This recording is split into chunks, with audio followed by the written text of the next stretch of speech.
sifatnya berbentuk jaket ya, terpancang. Nah, tapi dengan perkembangan teknologi, ya, biasanya sekarang semua menggunakan, kalau sudah di atas 60 meter, kebanyakan menggunakan floating structure. Ya, floating structure karena di bawahnya sudah ada subsea system yang lebih canggih. Ya. Mungkin kita nanti akan ke sana untuk overview saja. Jadi dipilihnya berdasarkan kondisi kedalaman, ya, dan lingkungan, gelombangnya besar, arusnya besar, dan sebagainya. Itu mungkin tipenya akan berbeda kalau gelombangnya kecil atau arusnya tidak terlalu besar. Dan kedua, fungsi anjungan dan beban yang terima topside. Itu biasanya mempengaruhi juga nanti tipe supporting structure apa yang cocok. Ya. Oke, tapi intinya, sebentar, saya balik lagi. Ya. Intinya semua itu adalah ditentukan dari keekonomian atau feasibility study-nya nanti ya. Jadi biasanya ada kalau pakai jaket atau terpancang itu jatuhnya lebih mahal daripada yang floating, ya dipilihlah yang floating misalnya, walaupun dia tidak terlalu dalam. Jadi intinya nanti berdasarkan keekonomian. Oke, sini kalau untuk fixed structure, jadi tipe supporting structure itu ada fixed structure ya. Jadi ini adalah berdiri di atas permukaan dasar laut atau seabed ya. Biasanya untuk kedalaman dangkal. Nah, sampai saat ini yang pernah dibangun dalam bentuk supporting structure-nya dalam bentuk jaket ya adalah sampai kedalaman 412 meter. Ya. Jadi itu sudah agak lama ya dibangunnya. Jadi saat itu teknologi untuk subsea wellhead-nya itu belum terlalu canggih sehingga saat itu dengan jaket walaupun kedalamannya 412 meter dengan konstruksi jaket masih memenuhi keekonomian. Okay. Nah, yang fix ini ada tipe jaket seperti yang gambar ya di gambar. Kemudian ada juga ini adalah concrete gravity structure. Concrete ini dibangunnya biasanya untuk di North Sea ya, di Laut Utara, terutama untuk Norwegia. Ya, jadi semangatnya yang kalau saya baca-baca itu mereka tidak ingin mengimport baja ya, karena mereka punya material lokal dalam bentuk konkret. Dicarilah teknologinya, kemudian akhirnya ditemukan atau ya ditemukan ya teknologi dalam bentuk concrete gravity structure. Nah, yang ini adalah terbuat dari konkret ya, mengandalkan berat dari konkretnya sendiri ya, untuk kemudian berdiri di atas permukaan dasar di permukaan dasar laut. Nah, tentunya tipe ini mempunyai kriteria juga untuk seabed-nya atau dasar lautnya cukup keras. Nah, di Indonesia biasanya seabed-nya lunak ya, jadi banyak lumpurnya. Dan juga dari teknologi construction-nya tidak cocok untuk di Indonesia. Minum yang banyak kamu tadi. Oke, kemudian yang kedua adalah floating structure atau struktur terapung ya. Ini biasanya ditambatkan menggunakan mooring ya, didesain untuk kebaran dan dalam. Sampai saat ini kalau nggak salah sampai 3.000 meter yang sudah dipasang ya. Jadi kursor saya nggak kelihatan, mungkin nanti dicari caranya. Sekarang tanggung ya. Jadi nanti ini terapung, kemudian dia ditambatkan pada suatu mooring system ya. Oke, sampai sini mungkin sebelum saya lanjutkan ada yang mau ditanyakan? Pak Riki, maaf, katanya ada mahasiswa yang masih belum masuk, Pak. Ya, bentar. Oh, 3 mahasiswa ya? Tapi nggak ada nih. Saya bingung juga nih, sebentar. Mungkin bukan ini ya.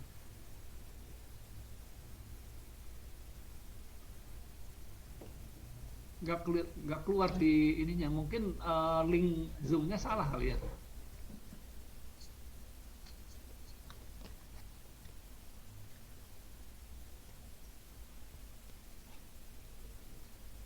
Di sini waiting room-nya nggak ada orang. Malah tertulisnya Lydia nih ada 2 in the meeting katanya. Saya nggak ngerti nih apa maksudnya. Mungkin mahasiswanya pakai link dari TU ya. Ini kan saya bikin link sendiri. Oh baik Pak, saya sampaikan. Oke. Ini Lydia kok tulisnya in the meeting ya? Apa ini maksudnya? Oh iya Pak, tapi ini masih ikut yang Bapak kok. Bisa. Oke. Ya, mungkin ada pertanyaan daripada ngantuk nih.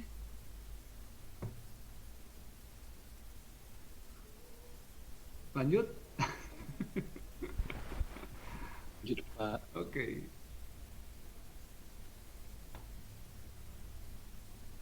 Ya. Oh, oke. Sorry. Jadi ini contoh-contoh gambarnya ya. Ada tadi itu SPAR, kemudian ini adalah floating system ya. Ada FPU, ada FSO dan sebagainya. Nah, terutama sih di bawahnya itu adalah subsea well ya. Itu yang teknologinya semakin sini semakin berkembang sehingga sekarang banyak struktur yang menggunakan floating system seperti ini. Oke, tapi untuk kelas ini, ini adalah floating system berbentuk tension-like platform ya. Jadi di atasnya itu dia floating, tapi kemudian diikat dengan tension-like ya. Jadi tension-like ini berbentuk pipa ya, biasanya agak besar juga. Tapi dia ditarik ke bawah sehingga membatasi gerakan dari struktur yang floating di atas.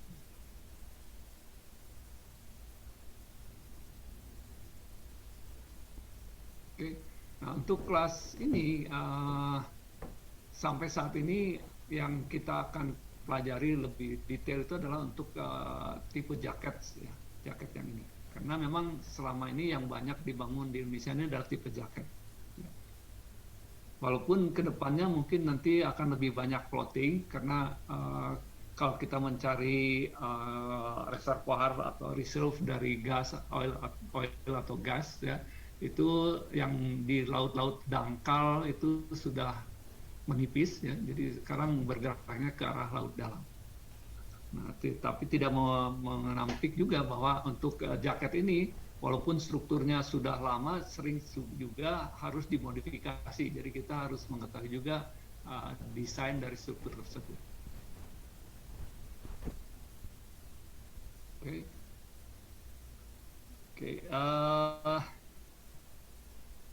Ya, saya stop sharing screen dulu yang ini.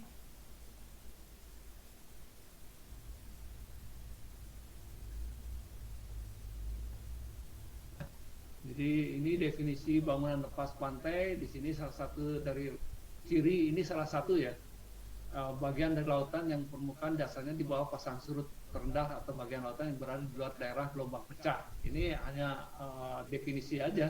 Jadi intinya sih kalau mestinya bangunan lepas pantai itu agak jauh dari garis pantai gitu ya.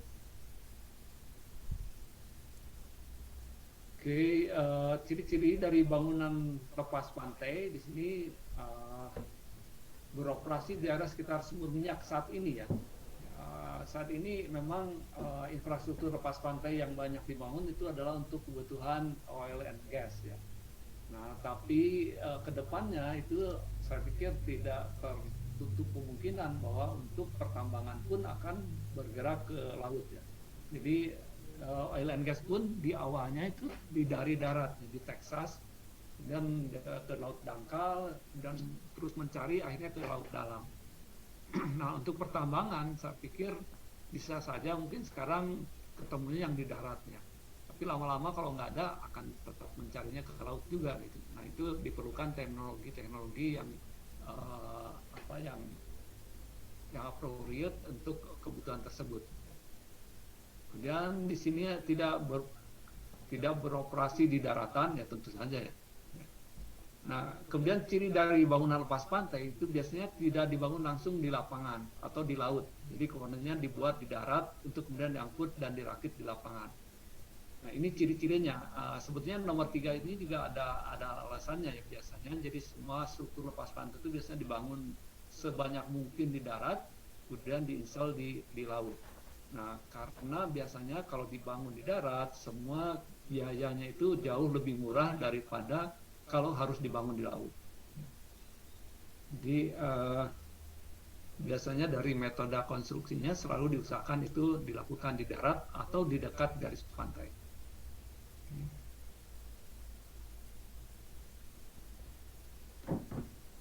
Sini tetap beroperasi di lapangan untuk pada waktu yang lama sehingga bangunan harus dapat bertahan dalam kondisi terburuk yang mungkin terjadi selama masa operasi. Ya.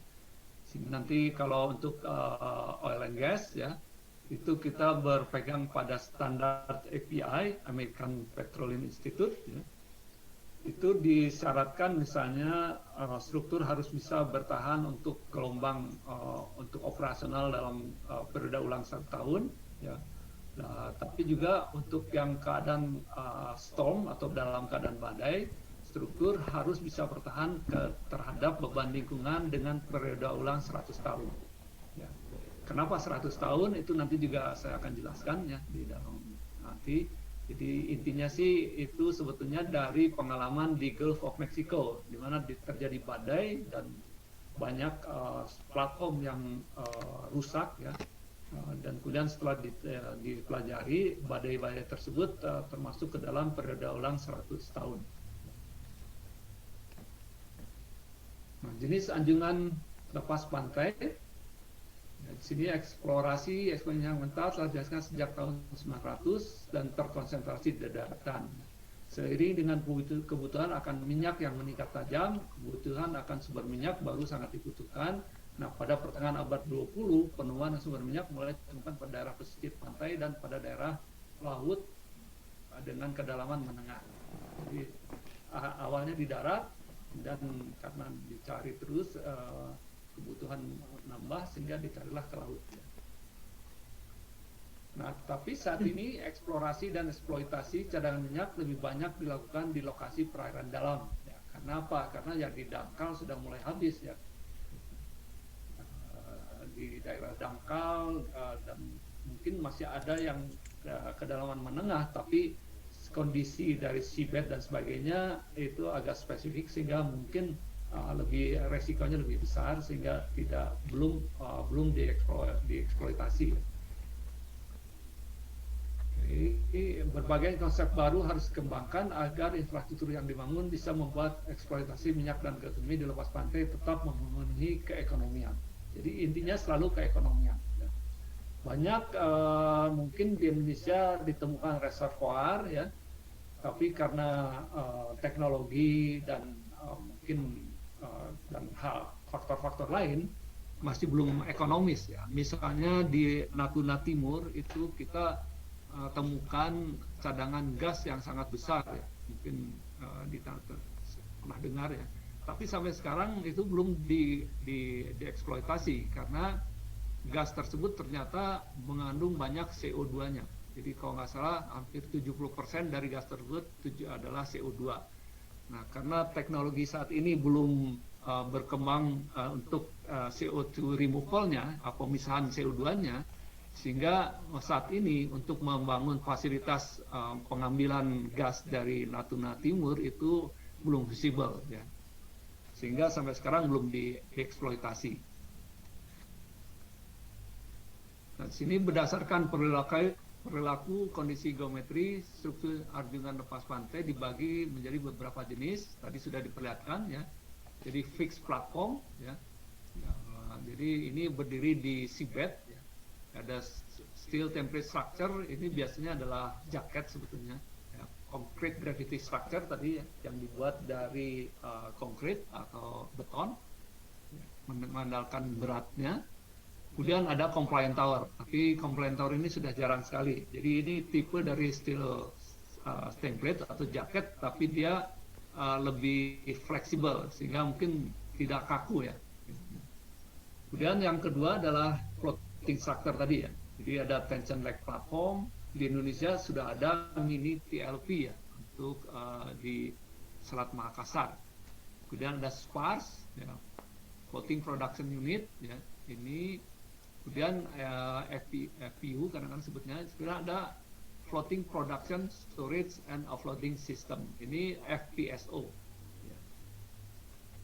Jadi FPU itu biasanya adalah kalau yang didapatnya adalah hanya berupa gas ya, tanpa kondensat atau cairan. Nah, FPSO itu kalau ada minyaknya atau kondensatnya, sehingga dia harus ada storage-nya. Ya. Jadi diambil, ada pemrosesnya, production-nya, ya, kemudian di storage ya. Nah, kemudian nanti karena ini di tengah laut disimpan dulu dalam storage di FPSO, nanti akan datang tanker misalnya. Kemudian di offloading ke tanker tersebut untuk kemudian dibawa ke tempat di darat atau tujuan lainnya.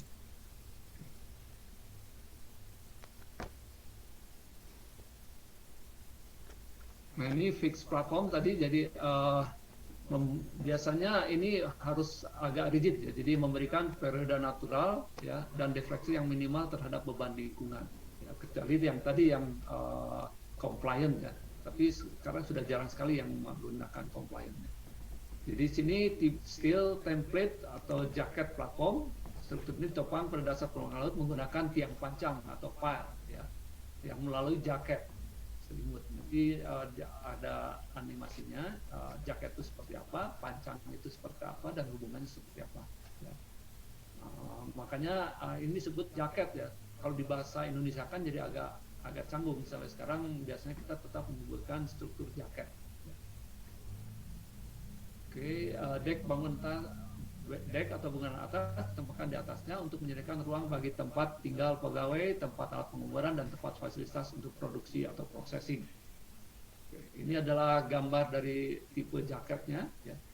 Nah, intinya adalah sebetulnya nanti dalam desain itu harus ditentukan dulu struktur atasnya seperti apa. Jadi dari kebutuhan proses, electrical dan sebagainya, maka dipastikan ini alat-alat yang diperlukan apa saja, kemudian space-nya harus seperti apa, barulah didesain struktur penopangnya atau jaketnya di bawah. Sehingga nanti di tugas besar itu nanti biasanya diberikan deck-nya ya, berupa equipment layout ya, equipment layout. Kemudian dibuatkanlah desain struktur rangka-rangkanya dengan jaketnya. Oke, itu sambil jalan saja. Concrete gravity platform, yaitu tempat daerah yang memiliki kondisi geologi permukaan dasar lautnya sangat keras ya, sehingga baik itu keras itu tanah berbatu ataupun tanah berpasir seperti di Laut Utara atau North Sea. Ya. Nah, jadi kalau lihat gambarnya seperti ini, ya, kalau ini tanahnya tidak keras, itu bisa nanti ininya miring ya. Jadi mungkin di sini bearing kapasitas tanahnya lebih kecil daripada di sini, sehingga ini akan bisa miring. Nah, itu harus untuk menanggulangi itu, tanah ini harus diperbaiki, diambil dulu atau dibuat keras secara merata dan sebagainya. Nah, itu akan membutuhkan biaya yang tidak sekecil. Ya. Nah, sehingga ini biasanya cocok di North Sea sampai saat ini, dan memang dibangunnya hanya di sana saat ini. Jadi sesuai dengan namanya, menggunakan kekuatan gravitasi untuk kestabilan arah horizontal terhadap gaya lingkungan dengan menggunakan berat dari struktur tersebut. Ya. Oke, sampai sini ada yang mau ditanyakan? Masih pada bangun belum? Masih, Pak. Pak, saya mau bertanya, Pak. Oke. Pak, izin bertanya, Pak. Ya. Tadi kan kata Bapak yang selalu ditekankan itu keekonomisannya, Pak ya. Nah, terus apa yang digunakan tapi api yang tadi harus 100 tahun karena berdasarkan di Gulf Mexico. Nah, kan kondisi kita beda, Pak. Itu sebenarnya mengikuti kode api itu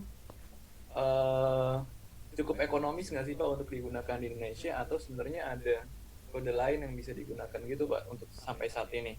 Misal udah ada SNI gitu atau gimana gitu Pak? Oke, ya.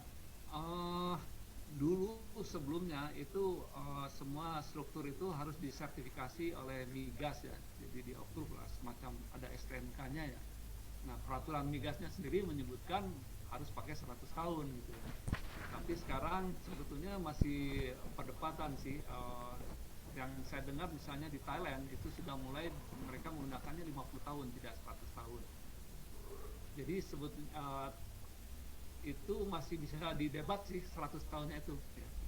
Karena itu adalah kembali yang saya sebutkan itu berdasarkan perhitungan badai yang di Gulf of Mexico ya.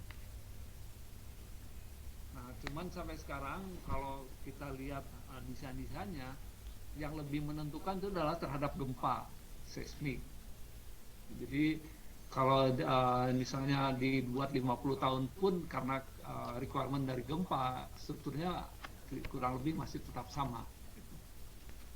Tapi ke arah itu masih dilakukan ya gitu. Dengan kebutuhan keekonomiannya itu ya kita harus nyari yang lebih optimum lagi. Jadi optimumnya itu ada metode sekarang itu FEI pakai working stress design, nanti mungkin akan diajarkan sepintas ya. Ada juga yang pakai load and resistance factor design, itu dalam rangka mencari struktur yang lebih ekonomis ya. Nah seperti kalau di dalam kapal ya, kalau kapal itu selalu harus berdasarkan kelas standar ya, karena nanti asuransi akan mengcover kalau itu sesuai dengan standar gitu. Nah ini pun mungkin nanti ada hubungannya dengan asuransi tersebut. Tapi intinya sih kalau sekarang itu dari regulasi ya, dari pemerintah sendiri menyebutkan memang itu harus tahan terhadap 100 tahun. Oke. Nanti ada tentang kenapa waktu kita akan masuk ke tentang gaya lingkungan ya, sejarahnya seperti apa, kalau tiba-tiba API juga asalnya dulunya di Amerika juga tidak 100 tahun ya, ada yang 50 dan sebagainya. Kemudian setelah badai keluar 100 tahun, kemudian nggak tahu kenapa di Indonesia segera mengikuti itu. Oke. Nah sekarang sih ya seperti yang saya sampaikan ya, masih ada ke arah optimasi itu apakah 100 tahun ini masih visible atau tidak ya. Cuman dari pengalaman untuk fix platform ya, itu requirement dari akibat gempanya itu yang lebih menentukan saat ini ya. Oke. Mungkin nanti sambil berjalan nanti bisa kita bahas lagi ya lebih detail ya tentang 100 tahun ini. Oke, ini masih keluar and 3 orang masih di waiting room, tapi selalu kosong ini. Atau saya admin all aja ya?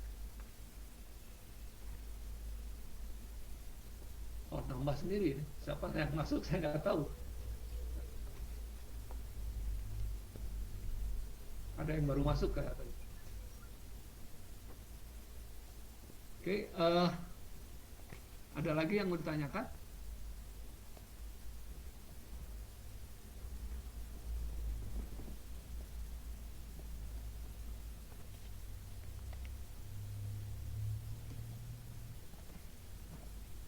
Belum ada, Pak.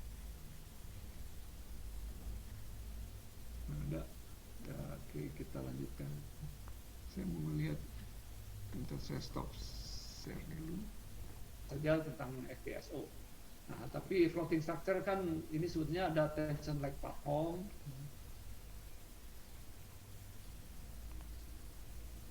Nah, seperti ini. Ya, jadi ini ada gerakan dari bangunan di atas ini kan terapung ya, untuk membatasi gerakannya ini ditarik ke bawah ya, dengan sebetulnya ini bentuknya nanti pipa-pipa yang besar ya, tension leg platform. Mini TLP ini yang dibangun di Selat Makassar ya, kemudian seiring dengan berkembangnya teknologi dibangun juga bentuk spar platform. Spar platform gambarnya kira-kira ini ya, seperti ini. Jadi di sini ada mooring sistemnya ya.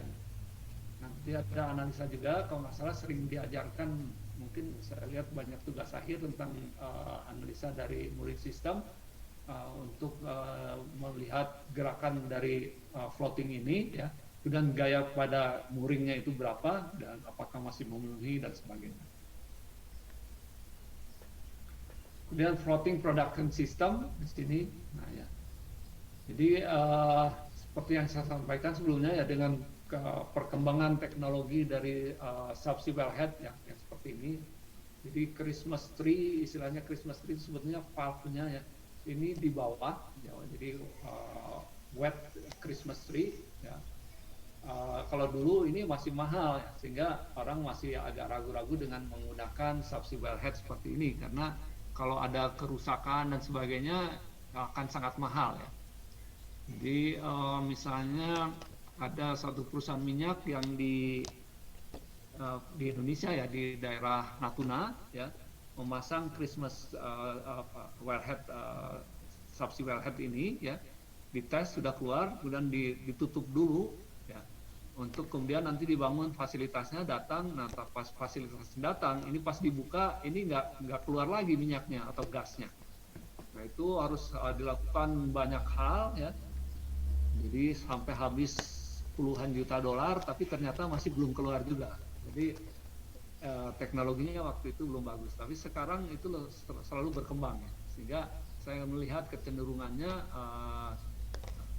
floating system ini akan lebih menarik daripada yang fix.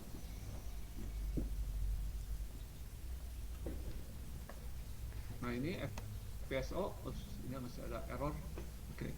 Jadi FPSO ini istilahnya kan floating production storage and offloading ya.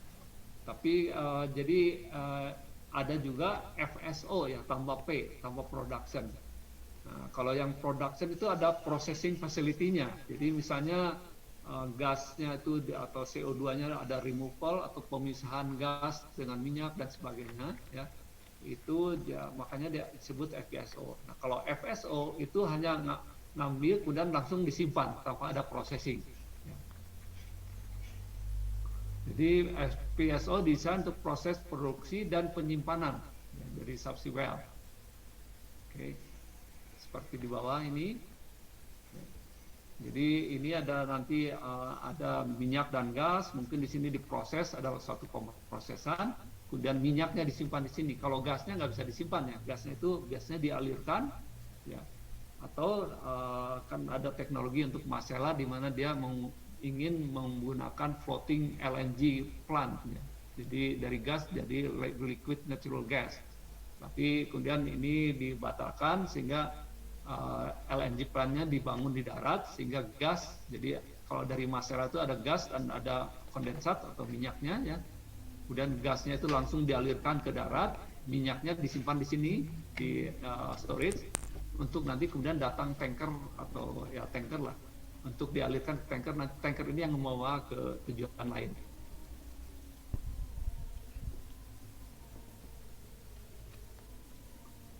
Oke, ini subsea system tadi ya, seperti ini masih subsea wellhead yang seperti saya sampaikan ya. Jadi teknologi berkembang terus.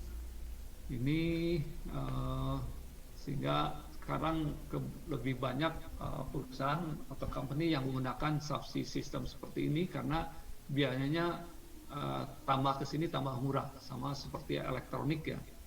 TV itu kalau dulu mahal, sekarang jadi lebih murah dengan teknologi yang lebih canggih. Ya, jadi anjungan tipe jaketnya ada misalnya berdasarkan bentuk, ada tripod, jadi ada 3 kaki ya atau 4 kaki. Kemudian ada juga jaket yang ada 6 atau 8.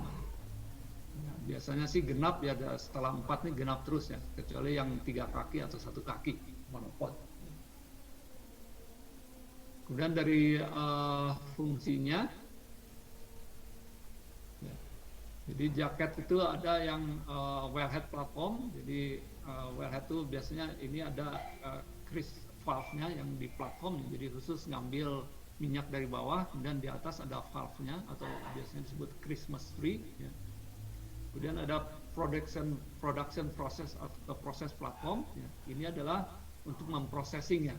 Jadi ada banyak proses di situ yang dilakukan, misalnya pemisahan gas atau dan sebagainya.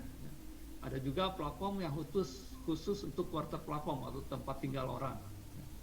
Ada juga platform yang memang fungsinya untuk flare. Jadi kadang-kadang dari sistem pemprosesannya ada gas, ya, dari dalamnya ada gas yang kadang-kadang harus dibuang ya. Kalau zaman dulu sekali itu yang diambil hanya minyak, gasnya kemudian di flare atau dibakar. Ya. Tapi sekarang kan gas itu dipakai. Bahkan ada, kalau nggak salah ada peraturan itu tidak boleh dibuang segitu saja, kecuali flare-nya adalah untuk kebutuhan proses, di mana kadang-kadang ada letupan dan itu harus dialirkan melalui flare. Nah, itu tapi ada juga platform yang semuanya itu disatukan di dalam satu platform, integrated platform. Jadi di situ ada wellhead-nya, ada production, quarters dan sebagainya. Nah, ini biasanya kalau integrated itu biasanya di laut yang agak dalam, sehingga kalau kita membuat beberapa platform itu akan menjadi mahal. Ya. Tapi memang jadi safety-nya lebih ketat ya, karena aturannya ya, kalau ada orang itu menjadi daerah yang merah, misalnya istilahnya zona merah dan sebagainya.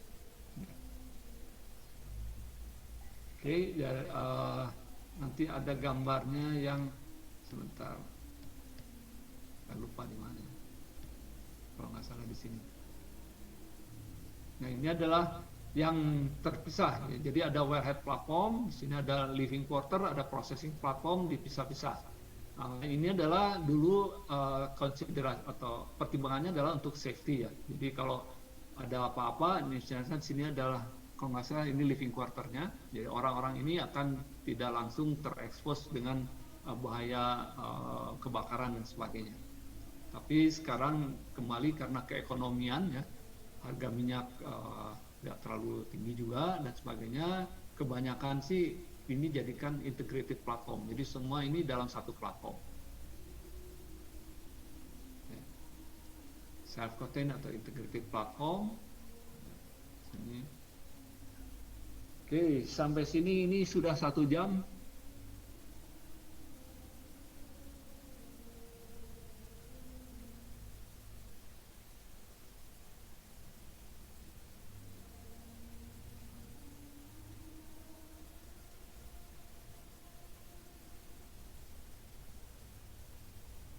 Saya nggak bisa lihat partisipan ya, aneh.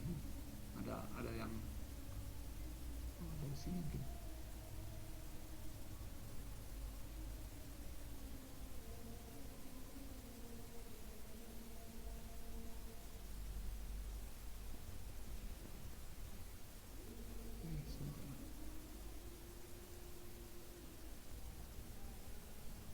Ini udah. Oke. Ya, ini perkembangan anjungan lepas pantai. Ya. Jadi kembali ini diperlihatkan dari tahun 47, nanti mungkin juga ada tentang historikalnya ya. Itu mulai dari yang dangkal, ya. Kemudian untuk yang fix di tahun 1988 itu di kedalaman 412 meter. Ya.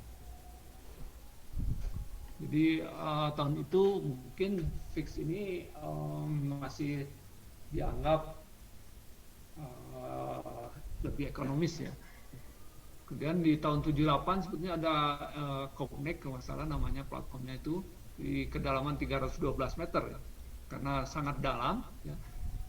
Teknologi waktu itu jadi itu dibuat jadi 3 bagian, kemudian jadi ada proses pengelasan atau tie-in di bawah laut. Jadi bagian 1 dulu masuk, kemudian bagian kedua di tengahnya untuk jaketnya ya, dilas dan sebagainya underwater, dan bagian ketiga dipasang, baru di atasnya ditempatkan topside-nya. Ini jadi anjungan lepas pantai yang seperti saya sampaikan tadi ya. Jadi mulai dari fixed platform yang kedalamannya tidak terlalu dalam, kemudian lebih dalam lagi ada mini TLP, FPSO, TLP, dan sekarang biasanya yang dalam itu pakai SPAR atau floating production system.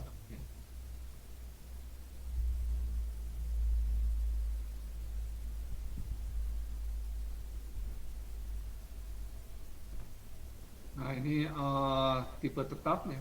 Ada compliant tower. Compliant tower biasanya ya itu yang seperti saya sampaikan. Jadi dia tidak terlalu rigid. Jadi defleksi ke arah kiri kanan atau horizontalnya itu agak besar.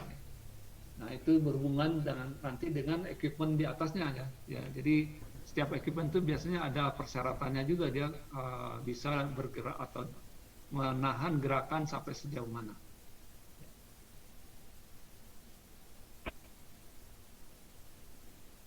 Oke, ini yang tension leg platform juga berkembang, ya, mulai dari TLP, mid TLP, kemudian spar, truss spar, dan sebagainya. Oke, ini floating production unit, biasanya berbentuk kapal, ya.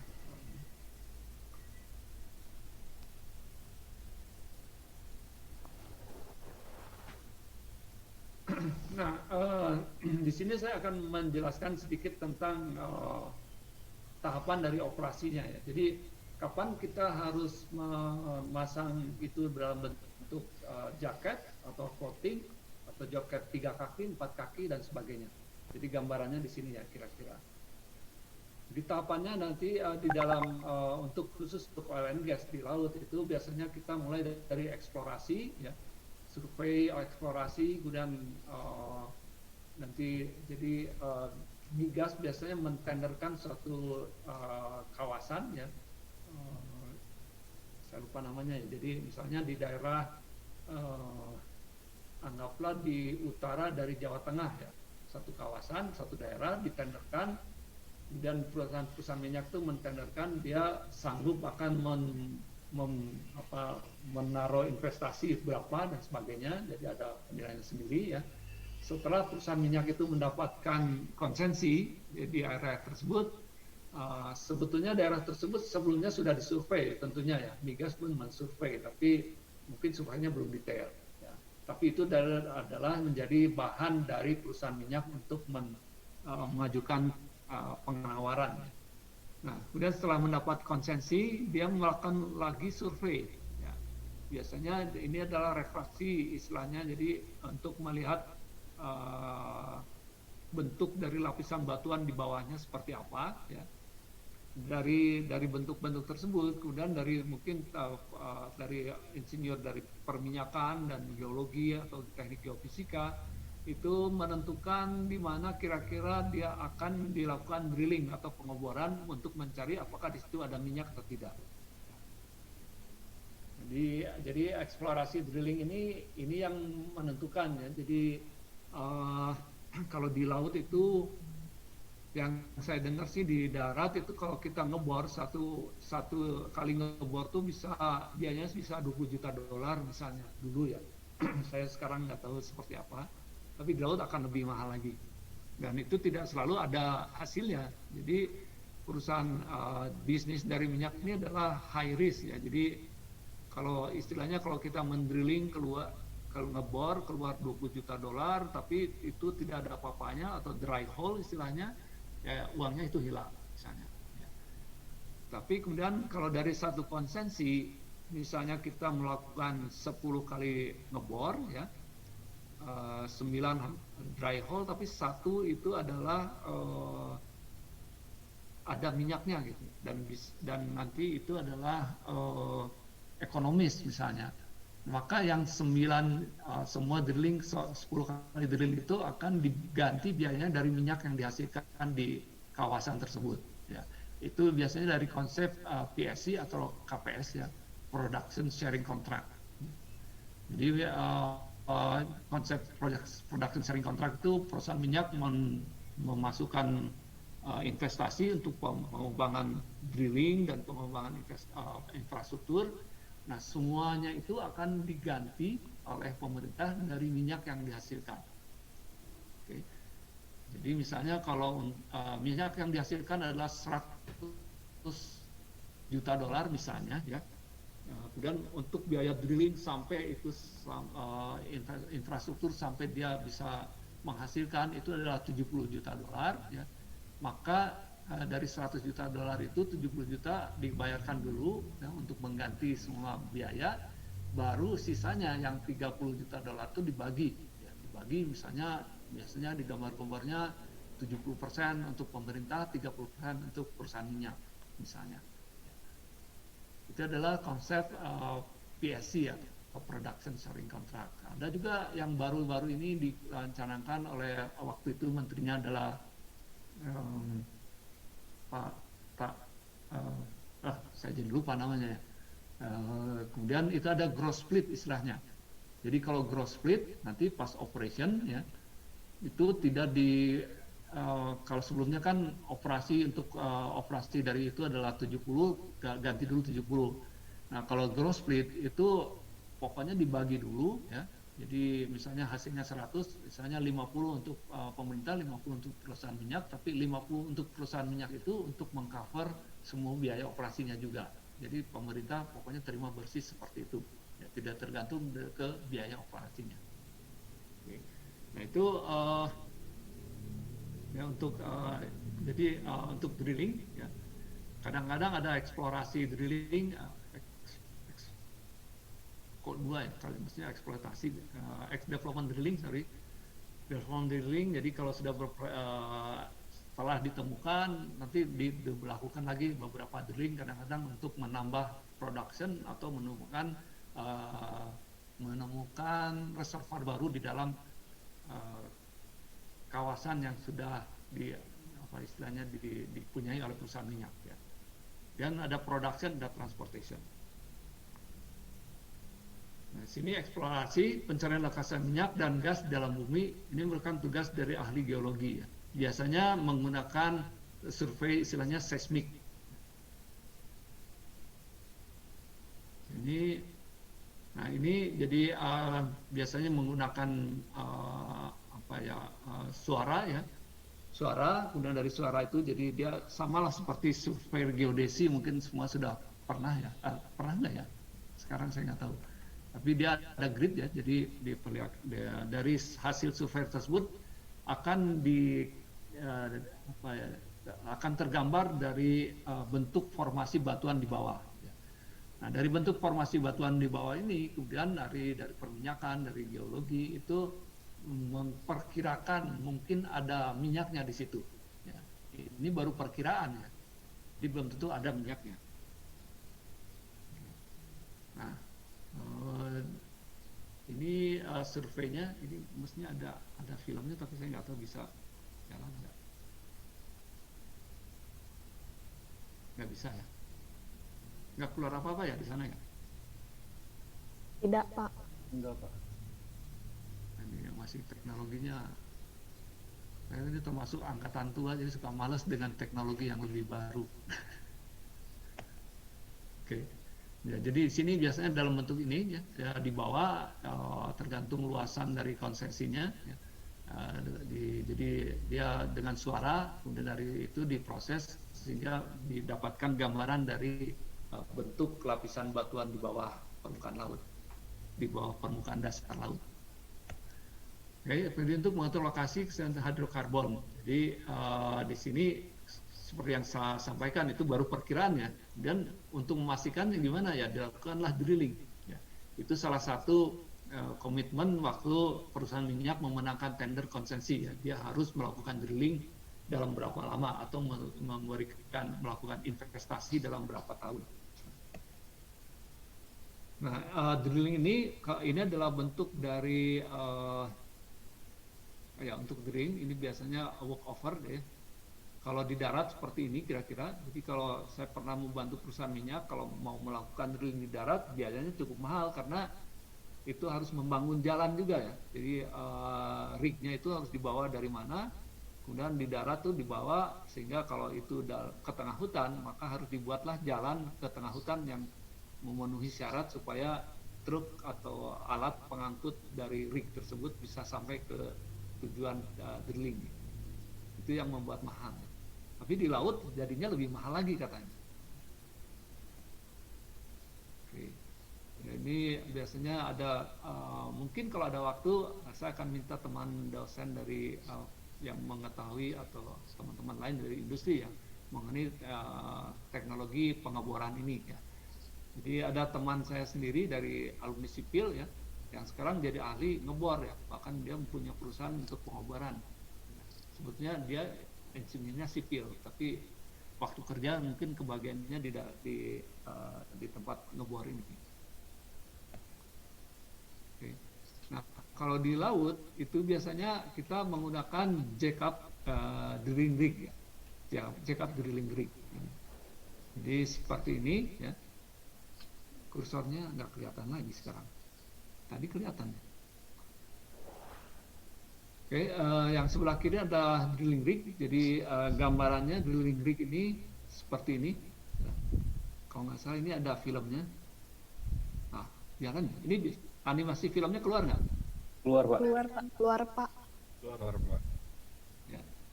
Nah, ini yang diperlihatkan sekarang ini adalah drilling rig untuk ngebor di platform yang sudah dibangun. Ya, ini untuk rig seperti ini ya. Tapi sebetulnya kebanyakan sih kalau tidak ada platform, maka dia akan ngebor. Nah, nanti diperlihatkan bahwa kakinya yang sebelumnya naik di atas, kemudian di jack up atau di downcrack ya ke bawah, sehingga kemudian dia berdiri di atas permukaan laut dan bisa melakukan pengeboran.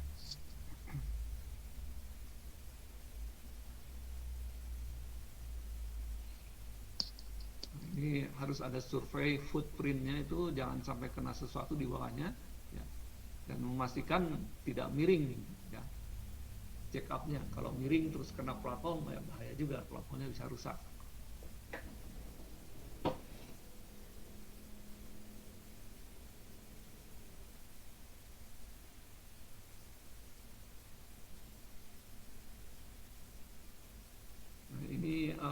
Ini nanti dijelaskan pada saat kita membuat desain dari platform ya. Ada yang pemborannya menggunakan jackup drilling rig ya. Jadi dia rignya itu tidak membebani platform ya, di sini. Tapi ada juga nanti yang pakai work over rig. Jadi rignya ya rig seperti yang di darat ini yang sebelah kiri ya, itu nanti ditempatkan di atas platform sehingga rig ini akan membebani platform. Nah, itu desain platformnya yang terus memperhitungkan itu. Tapi kalau pakai jackup rig untuk pengeborannya tidak ada beban yang harus ditahan oleh platform.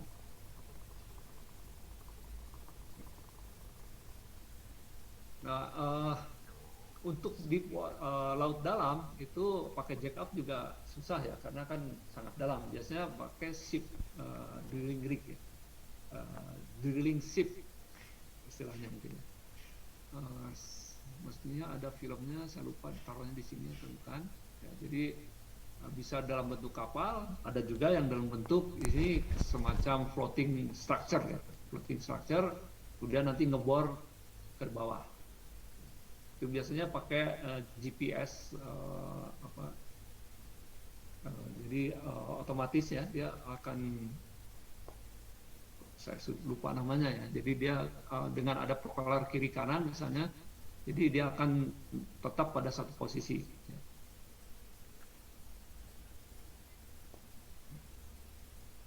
Nah, ini development drilling kadang-kadang diperlukan, jadi dilakukan terhadap reservoir yang telah diproduksi, yang berfungsi untuk meningkatkan produksi dari kilang minyak tersebut. Ini ya ini mungkin nanti ada sambil jalan kita akan melihat seperti apa sih biasanya development drilling ini yang dilakukan. Nah, di sini nggak ada ini ya. Ini perkiraan aja, jadi perkiraan ini apakah sebelumnya kan di drilling, apakah ada minyak, tidak. Setelah di drilling ternyata ditemukan ada minyak, kadang-kadang ada gas, kadang-kadang ada minyak dan gas gitu ya.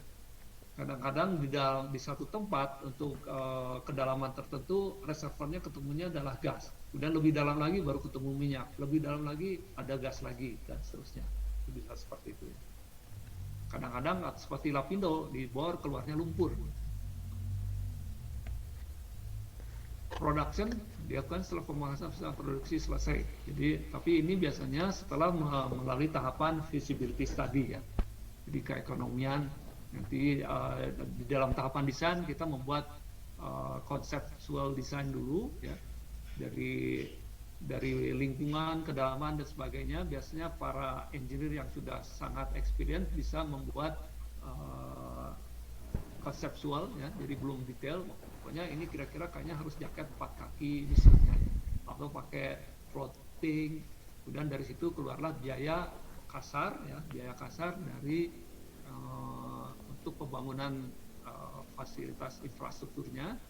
Nah, dari situ juga dihitung produksinya berapa dan keluarlah apakah ini visible atau tidak. Kalau itu visible maka diteruskan untuk pembangunan. Nah, khusus di Indonesia semua itu harus melalui approval dari SKK Migas ya, bahwa ini visible atau tidak. Jadi jangan sampai misalnya reservoir itu bisa menghasilkan 100 juta dolar, tapi untuk fasilitasnya sendiri bisa menghabiskan 95 juta dolar, sisanya cuma 5 juta dolar. Nah, itu nggak visible kan. Jadi yang ke pemerintah paling cuma berapa jadinya, sedikit. Nah, mungkin ditunggu sampai ada konsep baru atau teknologi baru yang bisa lebih bagus untuk keekonomian.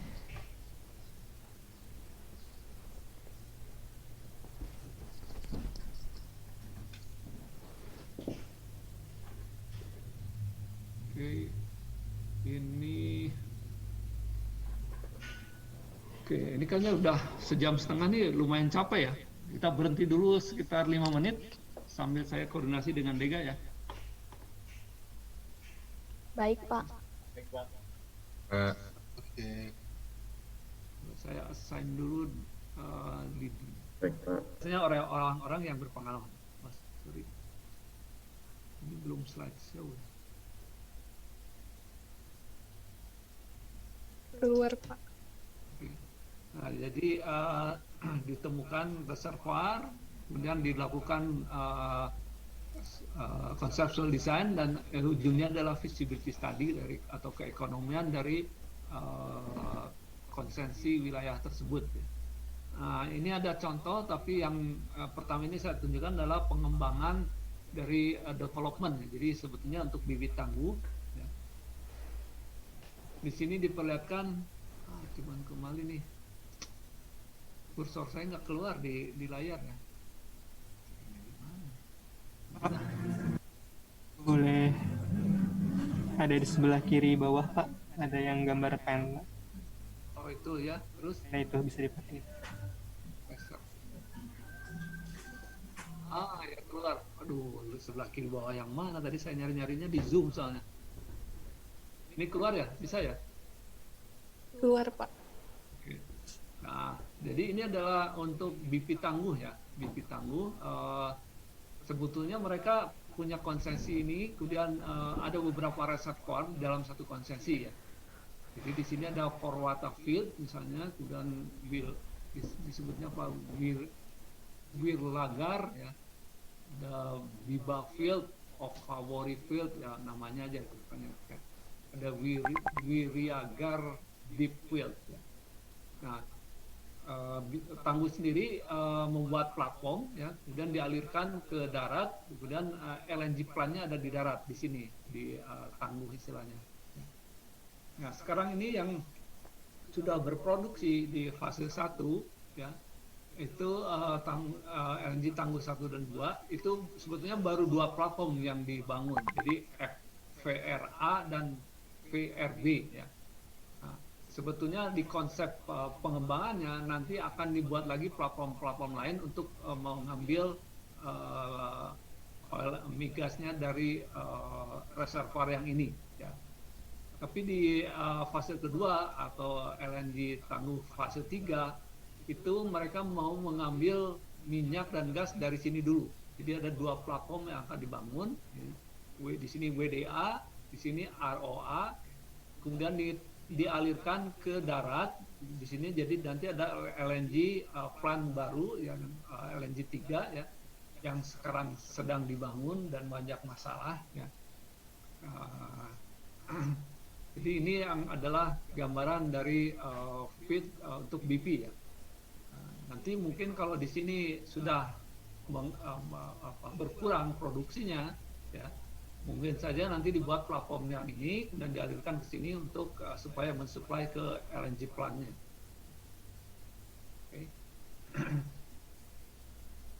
Jadi ini bukan fase 1 ya, ini fase berikutnya ya, fase 2 ya.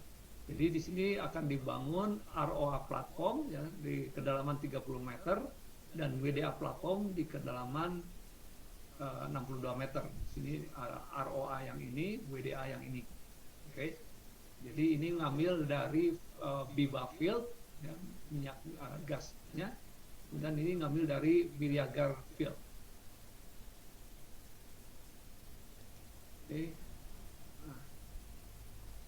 Ciri khas dari BP Tangguh itu ya, jadi containment atau komposisi gasnya itu ternyata mereka mengandung CO2. Ya, CO2 di sini ada 13,8% misalnya dari WDA, kemudian dari ROA itu adalah 14,52%. Nah, dengan adanya CO2 itu biasanya itu menjadi gasnya bersifat korosif ya, korosif, dan selain itu juga temperaturnya tinggi ya. Jadi kombinasi dari korosif dan temperatur tinggi ini biasanya memerlukan treatment tersendiri ya, supaya fasilitasnya tidak cepat terkorosi, jadi tidak cepat istilahnya usang lah gitu ya. Jadi di sini temperaturnya tinggi, ada yang sampai 101,8 derajat, ada 94 derajat ya, di WDA. Oke. Selain itu juga pressure-nya sangat besar ya, untuk Tangguh. Tapi gasnya sendiri cukup besar juga ya di BP itu ya. Sini ada 600 hampir 700 dari WDA,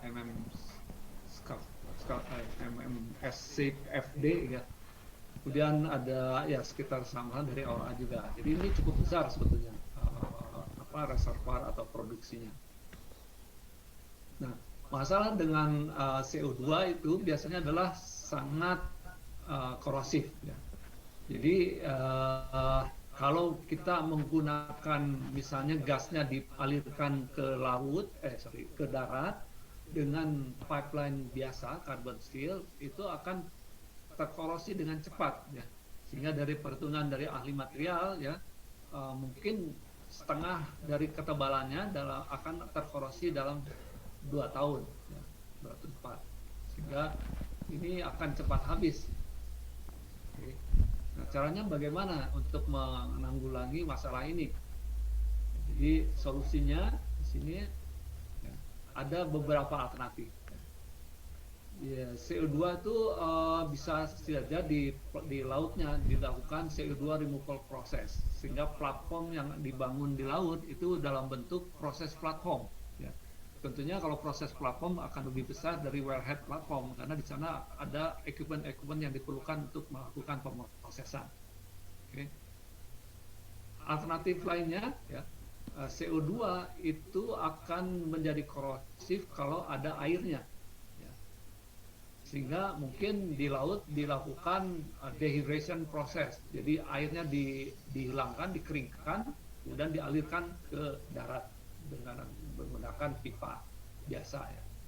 Jadi kalau dua ini artinya gasnya menjadi tidak korosif, sehingga mungkin pipeline-nya bisa menggunakan pipeline yang carbon steel biasa.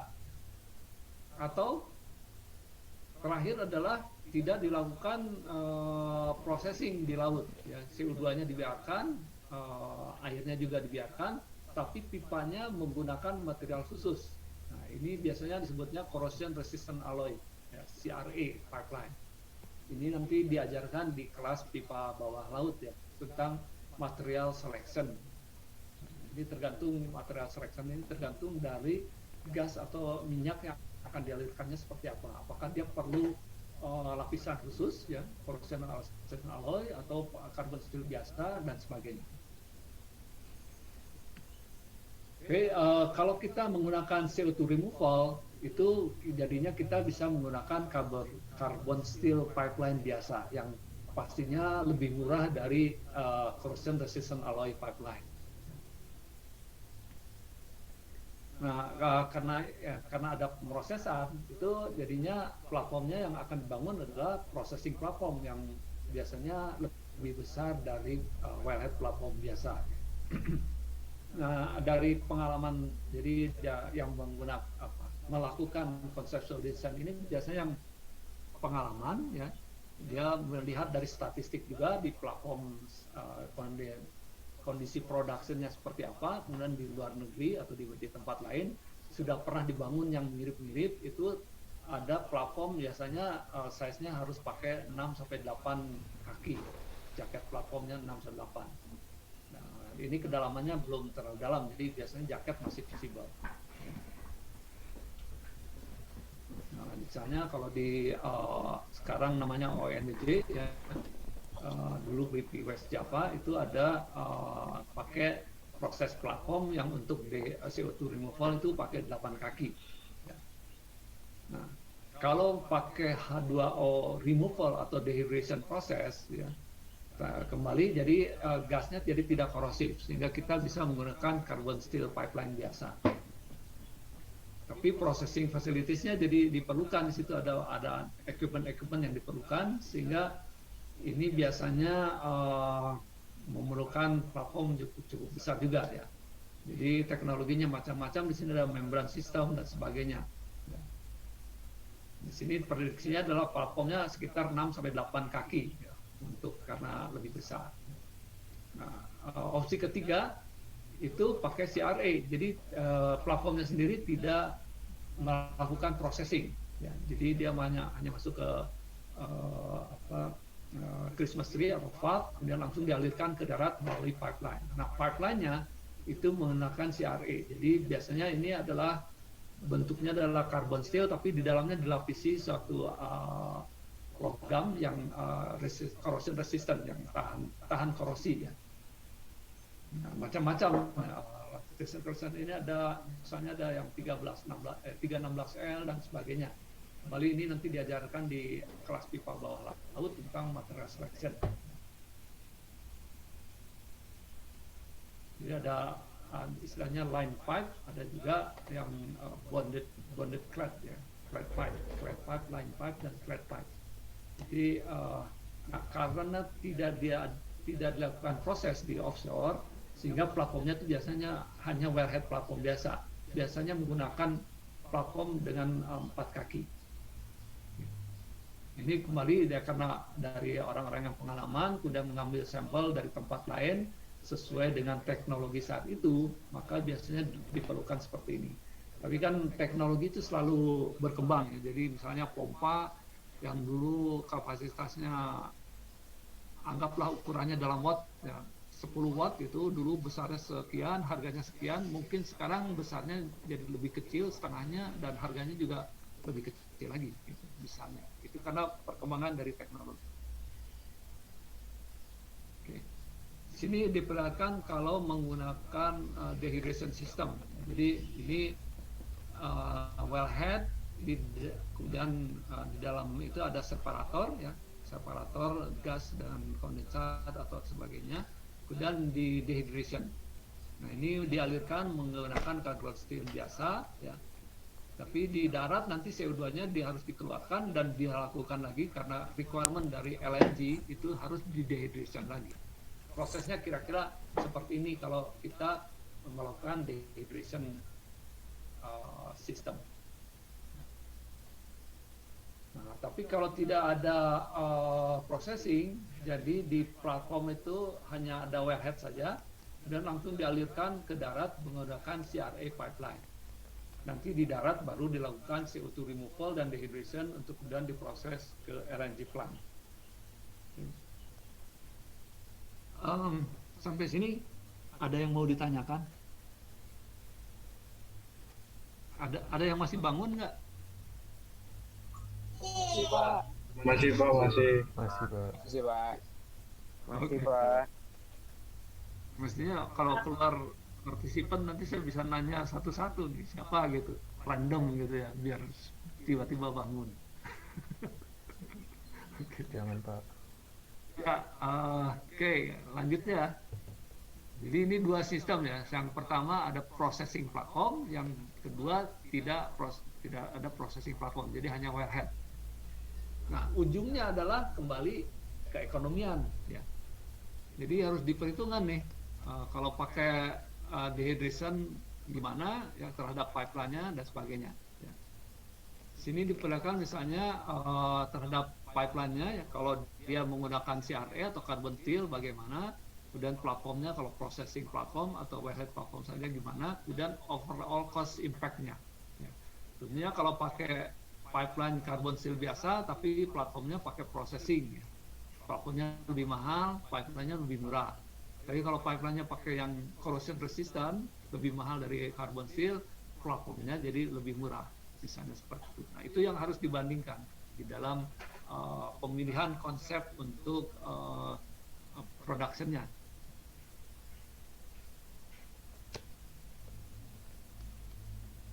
Nah, di sini misalnya ya, carbon steel biasa waktu itu, ini saya lupa, saya ikut ini mereview ini tahun kayaknya udah 10 tahun yang lalu deh.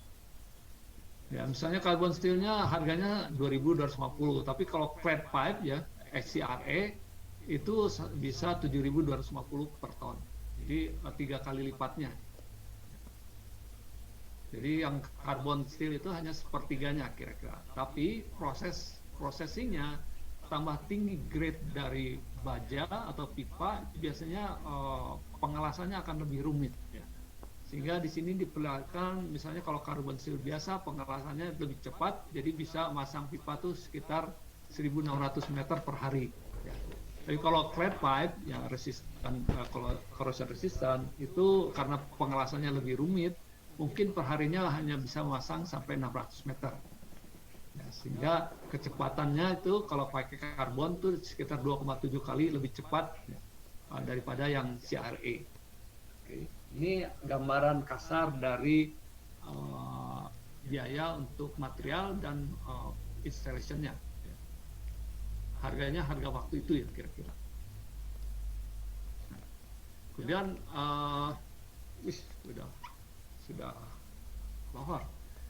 Oke, ini misalnya jadi di sini adalah tentang cost-nya ya. Tadi kan dari WDA ke ROA perlu pipeline, dari ROA baru ke darat ya. Jadi kalau CRA misalnya harganya ini 104 ya pipeline-nya. Tapi kalau carbon steel 53 ya. Sehingga harga berbedanya bisa 51% sini ya. Kemudian dari ROA ke darat itu lebih mahal juga, bedanya bisa 46%. Waktu itu saya ini adalah perbandingan antara carbon steel dengan CRA ya. Waktu itu saya komen kenapa tidak digantikan dengan duplex ya. Nah, ternyata duplex itu biasanya bagus ya, jadi duplex ini istilahnya adalah solid pipe ya. Itu bagus hanya untuk di darat. Ini waktu itu CRA juga bermacam-macam ya. Kembali saya tekankan di sini pemilihan material, jadi ada material selection itu di pipa bawah laut.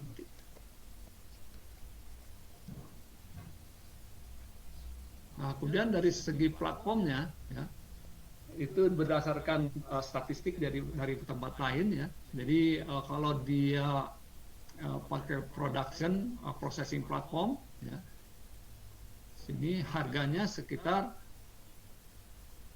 ini topside-nya aja 245 ya, kemudian jaketnya WDA kan lebih dalam ya 48, kalau ROA 36, total platformnya adalah WDA 293 juta dolar, ini 281 juta dolar untuk processing platform. Oke. Nah, tapi kalau dia hanya wellhead platform tanpa processing, itu harganya adalah 98,1 juta dolar ya, untuk satu platform. Nah, itu kemudian dibandingkan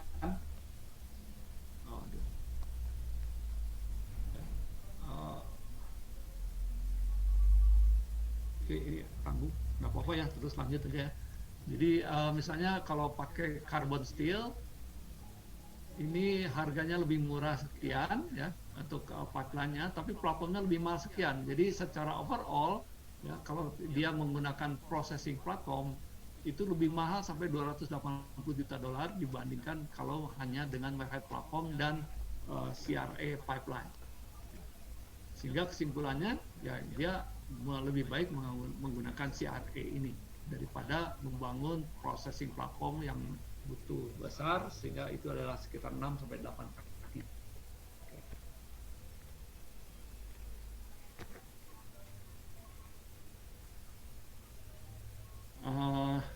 Ini kayak ini lanjut aja sekanggung ya. Ini tentang konsep soal masalah saya pernah terlibat ya.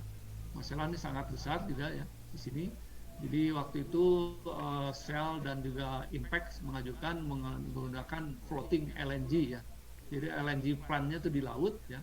Tapi konsekuensi di LNG plant di laut ini semua harus dibangun di luar negeri karena kapasitas di dalam negeri belum bisa memenuhi. Ya. Tapi kemudian waktu itu sudah pernah dibahas juga konseptualnya kalau ini ke darat gimana, kalau di laut gimana. Ke darat pun ada yang ke sini tapi harus lewat Palung ya. Kalau menghindar Palung dia ke Pulau Aru ya. Dulu saya kebagian untuk konseptual desain dari platformnya saya sudah sampaikan yang mereka bilang takut dengan palung laut ini, saya bilang itu tidak masalah, tapi waktu dulu keputusannya adalah floating. Jadi kemudian keputusan dari Pak Jokowi, keputusan politik itu harus dibangun LNG plant-nya di darat. Cuman sekarang karena kondisi ekonomi dan sebagainya belum mulai.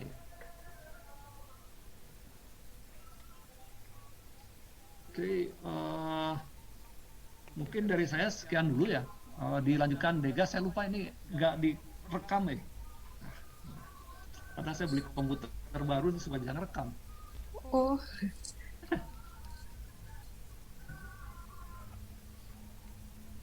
Nah, oke, ini mau istirahat dulu 10 menit, lohar dulu atau gimana? Mau lanjut terus? Terserah Dega.